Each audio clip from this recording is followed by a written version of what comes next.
Yom Kippour, c'est le pardon à la portée de tous.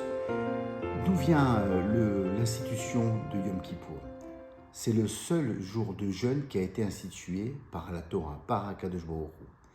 Et le jour de Yom Kippour, le premier Yom Kippour, le premier jour de pardon, eh bien, c'est lorsque les enfants d'Israël, malheureusement, se sont adonnés au culte du veau d'or. Souvenez-vous, dans le désert, les enfants d'Israël s'adonnent au culte des idoles, et en particulier du veau d'or, alors que Moshe est sur la montagne en train de retranscrire la Torah qui est dictée par Dieu. Et en descendant, Moïse voit le peuple se rebiffer, se rebeller contre l'autorité de Dieu et contre sa propre autorité. Moïse brise l'étape de la loi.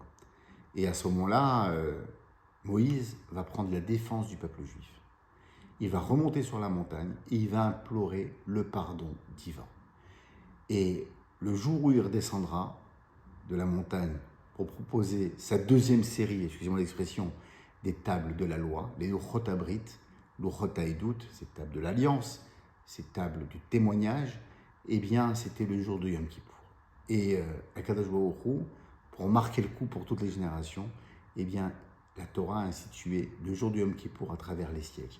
Chaque année, le jour de Yom Kippour, eh bien, c'est un jour particulier. C'est un jeûne qui dure 25 heures, plus d'une journée. On le commence la veille et on le finit le lendemain, tard, à la tombée de la nuit, au coucher du soleil, à la tombée de la nuit, à la sortie des étoiles. Donc très tard, très tardivement.